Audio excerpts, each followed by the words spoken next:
Even before we start this show, there's a whole debate going on. But if you're out there joining us for the first time, this is the Trendsetters right here on NTV with me, most bankable host, Brian Eseli. Without much ado, I'd like to welcome the amazing, I don't want to call them a duo because they don't work together.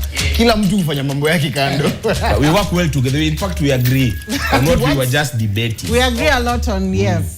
So let's see if... Pertinent issues. Yeah, let's see if on these pertinent issues you're going to disagree. But without much ado, I'd like to welcome the gentleman. He is an amazing social media influencer, sports commentator. Pale ground ameshafanya dili yake. Anajulikana kwa ground. Hello. But of course, I just enjoy this. This is a great gentleman. Samira, how you doing? How was your week? I'm doing too fine. My week has been amazing. I've celebrated my favorite boy band in the best way possible, Sauti Sol. So I couldn't have it any better. My you friend, were in the VIP show.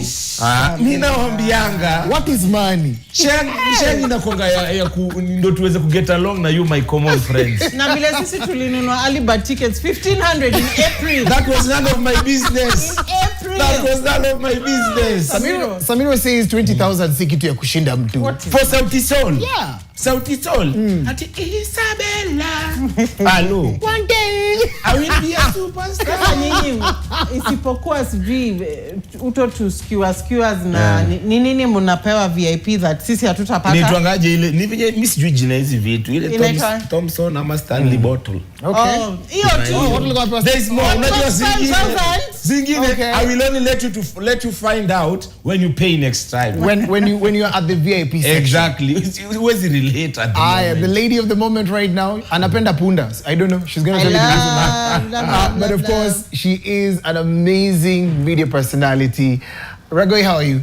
I'm good. By the way, I love donkeys, horses, and all equines. Yeah. So equines are the horse family. So there's the horse, and then the cousin that people always hate, but does all the work, the donkey. Umezita equines. They are called equines. Yes. And the blend of both the horse and the donkey is called a mule.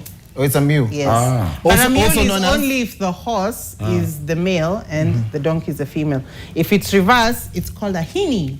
Oh, it's a hinny. Yes. It's not an ass. No. I'm just saying. That's another name for a donkey, yes. All right, let me interest you in some of the stories that made the headlines this week.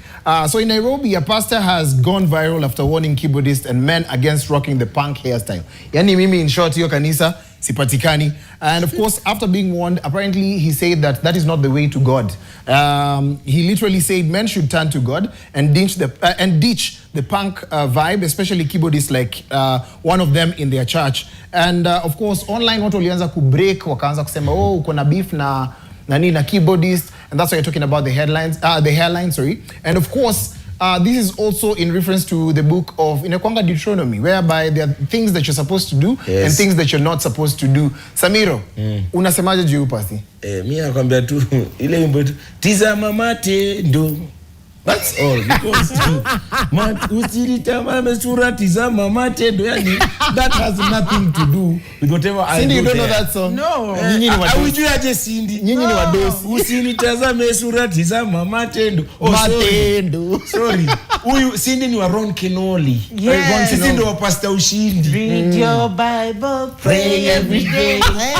Na Don Moen. Pole, sisi Don Moen tuko na Family TV na TV pia ilikuwa jirani. But anyway, sisi ni matendo pale kwa sorry, crusade. No sisi. But then in this context, it's a kitambo way of thinking, because there's no way when nimevama venye nimenyoa it affect. But unajua unambwanga kuna ile trouser fulani msewa piano akivaa ile high waist na bell bottom akipiga hivyo unajua service inaenda kukuafaya. But there is no way apart from someone doing their job well, kunyoa kwa mtu inafaa ku-affect. Yeah. Perform. Me naona hapa hivi it's a headhunt on especially the young people, because that's the common hairstyle right now in Kenya. Cindy, I don't know what you have to say about this. I feel some pastors put their personal preference as the word of God, and it's more of projection. There are churches that don't allow women to wear trousers. I've gone to a church where I was not allowed to cross my legs. I wore a dress, but unajua cross hivi. Hapana, it's very disrespectful. So I feel that pia una jinx, una jinx. Yeah. Unangi ukifanya hivi kwa prayers huko ocha. Unaweza cross hivi alafu ukiancross uonyeshe pastor vitu alafu shetani yaanze ku, you know. Siuleka nyuma. Imagine you were told there are churches that have, you know, chairs for pastors and then you sit on benches.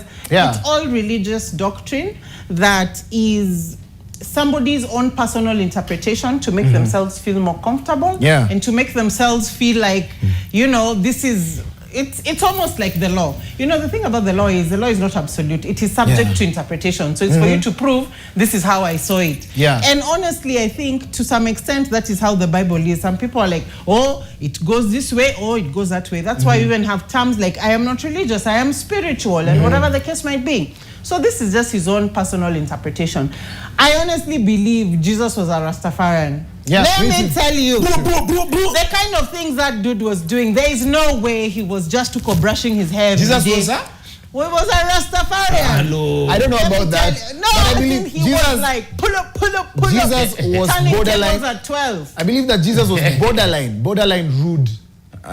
Ulikuwa unakuja unamuuliza, nikuulize, history ya taxes unaona tufanyaje? Anakuuliza, wewe unaona tufanye? Very blunt. Like that's how he responded. Aseli. Like if you read the Bible right now, that's how he responded. Having interacted with human beings, not everyone. Unasikia common sense is not so common. No, it's not. Unaona, acha nikwambie, kuna tu watu unafanya mbona ile venye alipiganisha mameza nje ya church. Unajua haufai kufanya biashara hapo. Unaona, but then you guys may go ahead. So ukisema alikuwa mrude or something, kuna watu ni mslow kucorrect na kuna mtu mwenye anakuambia plain. Hii haifanywi hivi. Kwanza majibu za Yesu ndo zilikuwa noma zaidi. Unaona, zilikuwa more fire. So hiyo ilikuwa inaonyesha ni msee apendi watu au fikiri what you want to be. Let me not even lie to you. Majibu za Yesu are the reason as to why I still believe in him. We're going to take a short commercial break. When we come back, get to find out why Kenyan cars are now expressing themselves.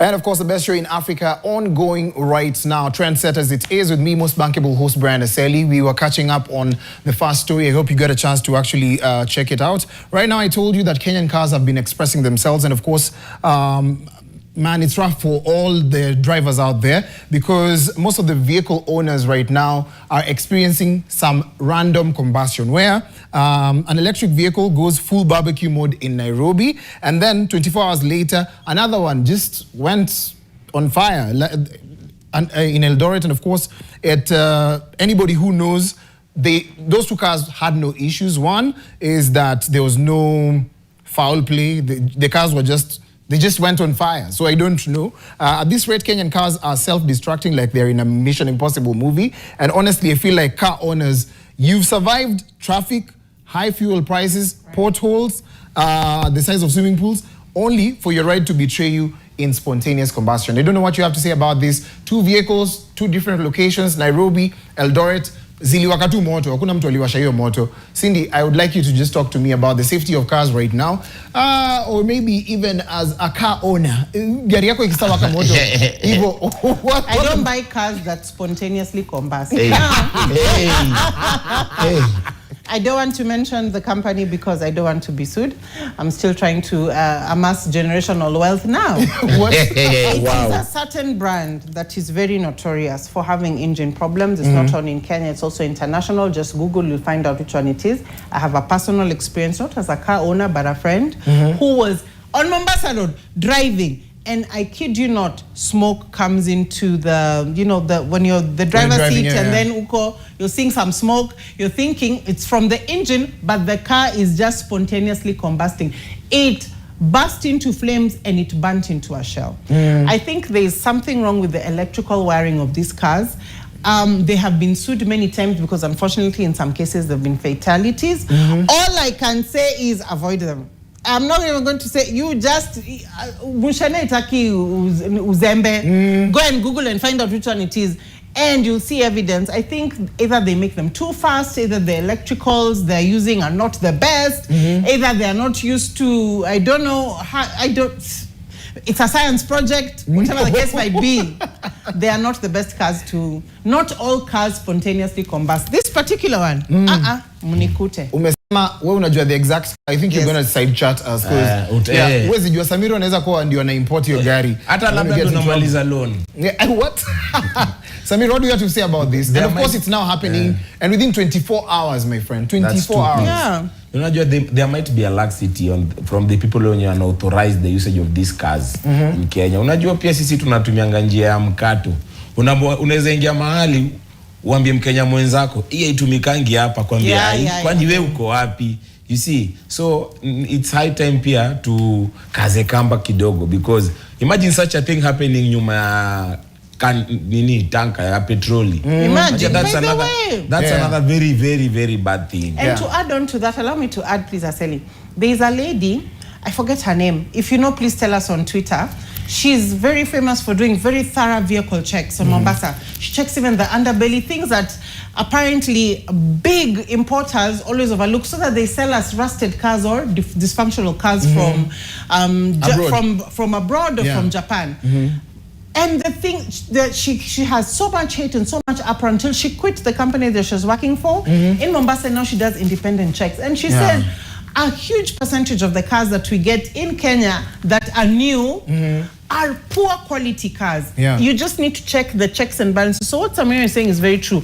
Corruption and all that stuff, we are given the rejects that look pretty new. You're buying each thing, you have a new car. You're buying the body. You're buying the body, you're buying the mileage. Because corruption is just the name of the game in this country. Una drive gari. Now imagine if you have children. Ama ni usiku, ama kitu kama hiyo, you know. It becomes a problem. And I believe that car safety is very important. Considering right now, vile umesema Samiro, I remember years back there was an explosion. It was just tanker. Ilikuwa imebeba mafuta, and it was crazy how in Sanchagwan 11 years ago so many people lost their lives. So I'm just thinking, if a random vehicle busts pretty close to a tanker, then so many lives will be lost. If you're out there, kindly go and check out on the car brands that we're talking about, and also as you import your vehicles, kindly make sure that you get someone who's professional and they really care about the car safety. And also watu wana travel sahi na wamesema kwanza watu wanaenda dala mtashikwa na traffic because Nairobi Naivasha Nakuru Road is actually going to be a little bit packed when you're moving closer and closer towards Christmas. Right now we're going to move on to the next one. Oswayo simdomo changu is something that most people often see it as an influence from vernacular, and it affects how we speak Swahili, the language. So you find yourself shrubbing, but there was a journalist this week who was caught up on fire. Okay, not to use the fire example, but he was trying to do proper Swahili reports, but he was very fluent in two languages, the Luo and English. So Kizungu is from Kuti, ilimkuta. And it was hard for him. He was just mixing Luo words and English and Swahili. So I don't know what you have to say about this. Have you ever caught yourself in a place where Kizungu, Mkuti for languages? Unapata languages zote zinakaa meeting when you're supposed to say something very important. Samiro, sasa unaenda kuongelesha udemu buji huko hivi. Umeipata bro, umeipata. Umepanga circumstances, paraphernalia. Another vocabulary, Cindy? Shenanigans. Hey. And then something just happens and you can't express yourself no more. Samira's you go change the constitution. And for a journalist like this one, do you think they would have just spared him from the Swahili reports? One mistake you made there. Normally, Nyanza schools perform very well in languages, especially Swahili. Lakini you guys forget it is written Swahili, not spoken. Unaona? Because hata venye unasema, there used to be this school known as Compuera back nikiwa high school. Unajua ile shule ilikuwa hatari. Sasa mimi nilipoa chance nikaambiwa jieleze kaka. No sooner had I opened my mouth than the English excused itself. Ikatoka ilitoka naambia please come back. Inaniambia Luwere. Guys, it was a whole struggle. Si blame umse.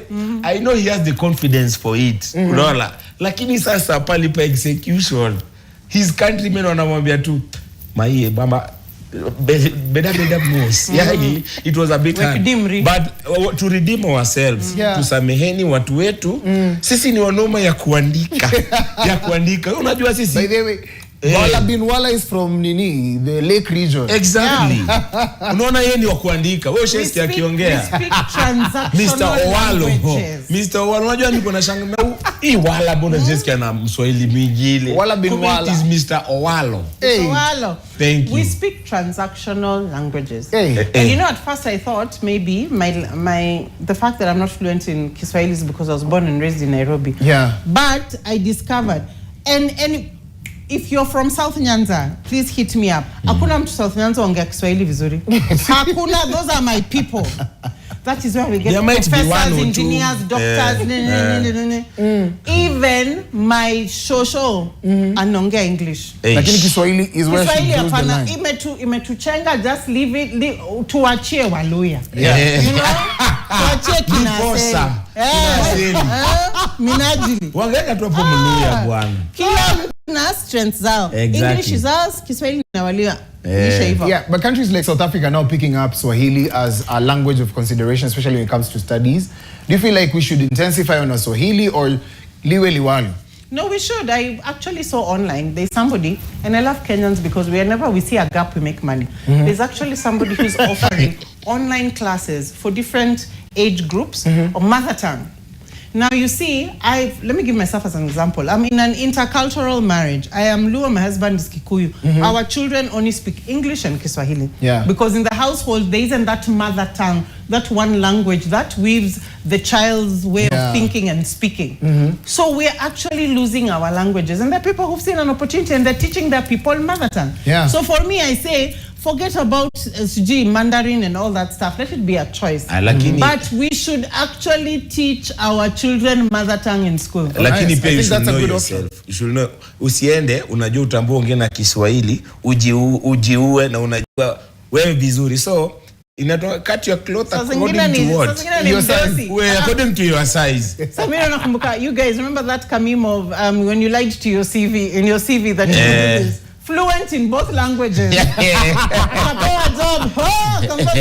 can speak Kiswahili. The worst part is when you're doing an interview and then unakuja unajiambia unaandika hapo chini and a little bit and grade 1 level French. Alafu siku inafika unasema but tuko na Samiro huwa anaongea French. Oui. Oui. Samiro ela. Yeah.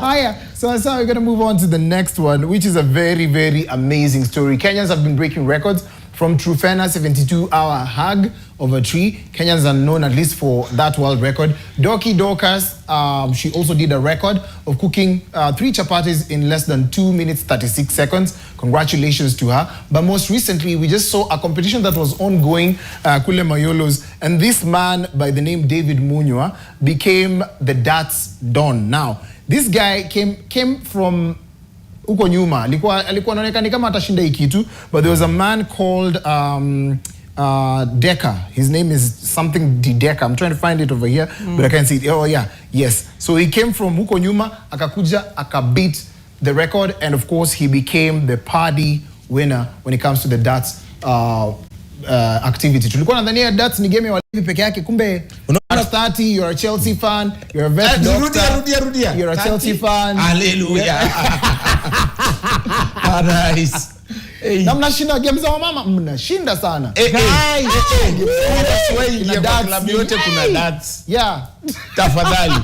Because unambua, maybe it's because the federation was not over-involved in this. Because any other sport unasikianga, the federation is involved. Unasikianga, the players walienda wakalala kwa dome Nigeria and something of the sort. So, for this one, since this guy is maybe by himself, na sioni kama kulikuwa na Mkenya mwingine aliparticipate. That's why he excelled. Unasikianga Wakenya wameenda wamecheza kabadi, sijui wako finals. By the way, kabadi was predominantly an Indian game.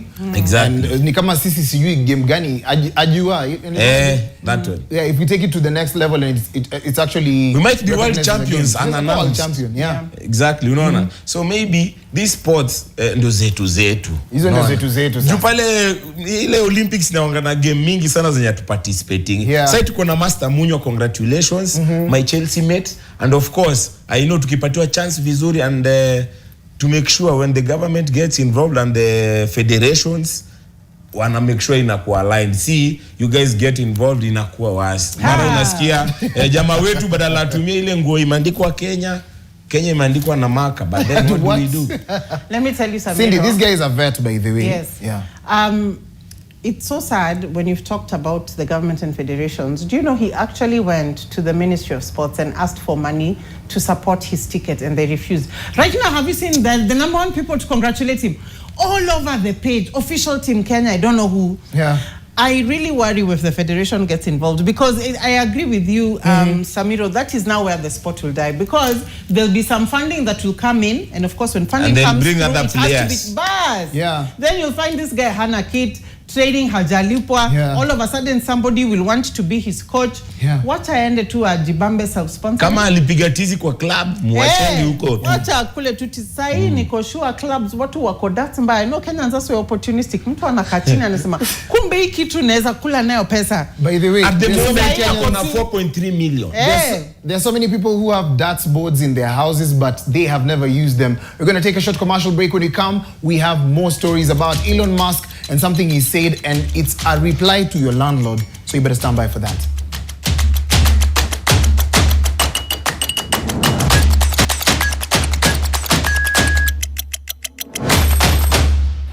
Yes, the best show in Africa ongoing right now. We are seeing your responses up over online and really appreciate you for that. The hashtag to use is TTTT. I'm your host, Brian Aseli. You can find me at Brian_Aseli. Samiro in the building. Samiro, Cindy of course. Ogana. Cindy Ogana in the house. Mko sawa? Kabisa. Sijui kama mnaona responses ama nizisome tu. Unaona? Aye. Gladys Cheremati, English tuachie Waluo, Kiswahili Waluya na Wakale tuongee gani? It is in the going, in the coming. Bye-bye. But hey, Kales are not fluent in any other language apart from Kikale. Yes. Yeah, because I I want to thank my girlfriend. My wife. Success. Sorry. Success. Success. Wow, My favorite song is Success.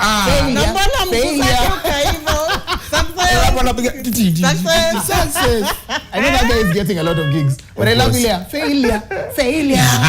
Kales, you're on fire, by the way. Yes. There's an event that's happening right now. It's called Korom Festival. Big shout out to DJ Nosh for that. Scooby Asosha anasema this is TBT mode of thinking. Sahi tunasema Mungu anaangalia roho. Another punker. Yani, tulikuwa tunaangalia punker. If you get it, you get it. If you don't get it, forget about it. Of course. Winnie Omondi anasema Sinigana, the lady who does the thorough checks on cars goes by the username forreal_KE. Oh, yes. Yes. It's actually verified. Yeah. She's, please check her out. Yes. It's at forreal_KE. She's an amazing lady. Yes. Check her Cindy out. also, someone says, Cindy, it's true. As a matter of fact, Jesus was black. Putin Yes. opened up the oldest church's art gallery in Russia. And guys are surprised all paintings depict him as black. Mind you, na disciples pia, look up those paintings. Kuna mtu mwingine anazusha hapa hivi anauliza kwa nini show imechelewa? Kwa nini show imechelewa bwana? Sorry. So. We were waiting for success. Mambo ni mengi, muda mchache. Kuna mtu amesema global warming ndio inaua magari, tupande miti. Tupande miti. Yeah, that's a good one. Right now we're going to jump on to the next story. It is the story of Elon Musk. So there's no need to save that money, people, because Elon Musk says we're heading into a future where robots will do everything. They will...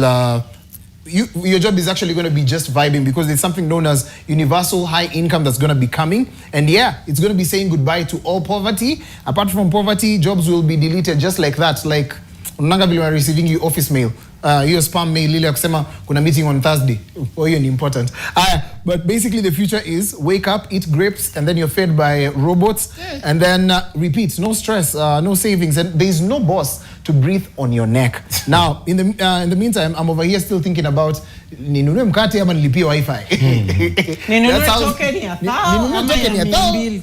Nitume tuke urgently ama nikule. Unajua, there are a few things that you're still debating on. But it seems that people like Elon Musk have information on how optional it's going to be for you to actually just call your landlord or landlady. Umwambie, ni lazima nilipe rent. Unajua pesa si lazima to save. Yeah. They say even Jesus saves Yeah, so kuna investor aliniambia hivyo. And I know Cindy's pastor is watching. So yes.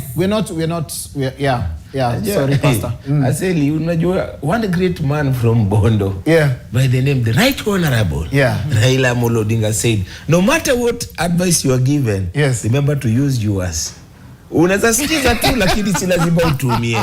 Because hapa Elon Musk alikuwa anaongelesha Musk wenzake ambao wako na pesa kama yeye. Wewe unataka kuambia landlord wako mwenye amejenga hizo flats na loan ati sijui nini hizo. My guy, you will see fire personified. Another thing is, I think they are rich. There's a law in economics where in order to be rich, there needs to be poor. That's true. So the reason why people are rich is because there are those who don't have. Yeah. So the moment we reach an equilibrium, then, you know, the world will literally come to an end. And another thing I wanted to bring up is the God complex that Elon Musk has. You know, there's some people who get to a certain level of wealth where now they start thinking like they're God. And they don't understand small things like how much is milk, how much is petrol, whether the price of fuel goes up and down, they don't know. Yeah. Because they live in like Elon Musk's job bracket, income earning bracket, it's unattainable. There are very few people who are able to achieve that. Yeah. So now he's starting to have what we call, here comes the vocab, delusions of grandeur. What? Hey. Napiga tu story unasema delusions of grandeur. Okay. Something wrong with Cindy. What is the illusions of grandeur? Delusions of grandeur, where you have thoughts that are big and don't exist. Where you believe in things like it's like in French history when Marie Antoinette said, oh, people are hungry, there's no bread, let them eat cake. Yeah. Because she could not understand at her level that people are starving and they don't have bread. For her, she's like, if you're hungry, then you just eat cake. And I think Elon Musk is now telling us, oh, let them eat cake. If they are, why are you people poor? It's the same delusions of grandeur that Kanye West had when he said slavery was a choice. Because he was a billionaire and he reached a point where now the money changed how he was thinking. Ilimwaribu kichwa. Till now he had a God complex and he did not understand that he came from somewhere. So we should just have enough money that we should, a level of, you still have the fear of God. Yes. Samir, what do you have to say about this? Usinipe kidogo ni kusahau. Usinipe mingi ni kusahau, lakini usinipe kidogo tena niteseke nishangae kama ujui kazi yako Mungu wangu. That's quite thoughtful. And delusions of grandeur. Grandeur. Hiyo naenda kusumbua nayo watu dala. They are not ready. Kwanza unaingia tunasema, hi guys, why are we having the delusions of grandeur here? But it's all over social media. A lot of the influencers we have delusions of grandeur. Kwani wewe una wa Kenya team. People who believe they are bigger than they actually are. Hype too. Paka wanaiongea, they're acting it, but deep down inside hakuna kitu. It's delusions of grandeur. So this is a side note, but there is an artist who does not have delusions of grandeur. He's just saying that every time people book these old school artists of his level, they don't book him because they believe that kuna mtu anam gatekeep. But good news is that he's gotten a gig. I'm talking about DNA, one of the most golden voices of 10 years ago. And it's really exciting to just see him having a gig. But he complained about it. He said that guys are gatekeeping gigs from him. And every time there is a gig for old school Kenyan artists, he's never there. Speaking of which, Samira umekuwa kwa gig jana, Soulfest, umeona kumekuwa na involvement, kumekuwa na Red Sun, wamekuwa stage, Mr. Lenny, Wairi, Nazizi, wamekuwa stage. What do you have to say about that? I mean, closed mouths don't get fed. Yes. Ongea tu bwana, saa zingine maybe watu pia hawakukumbuki. Unaona, and then you've not been doing something about it. But then since umeamua ku come out, and whatever he was saying pia is very true, because he's not the only one who has been complaining about the guy who has been gatekeeping. So a lot comes to play, but since ameongea na imesonga, wacha sasa akuje, kwa sababu tunajua anasemanga rude boy amerudi. Let's enjoy DNS music. Cindy. There's a guy who has been gatekeeping, yes, but there's also adaption. You see, what COVID taught us is adapt or die. What I love about Major transcends all generation. I listened to Major when I was in campus. My teenager at home knows who Major is. Yeah. My teenager at home does not know who DNA is. So you have to also adapt with the time. The gatekeeping is there and we all know who it is. Unfortunately, in every generation, I'll not say who was there in our generation. We all know the DJ. However, for him and for people of that genre, now that you're getting back into the gig swing and you're realizing it's the millennials who are going for gigs, because we are the ones with money, also think about the Gen Zs because they're the ones with the hype. Hapo sawa kabisa. Thank you so much, Samiro. Thank you so much, Cindy, for creating time to be here with us. If you're out Merry there, Christmas! do not touch that dial. We have news, and then soon after news, we have Friday Night Rave. And there's a quote up here I'm going to leave you with. People who want to see you win will help you win. Remember that. Bye. Happy holidays, guys. Happy holidays. Merry Christmas. Happy Travel holidays. safe. So.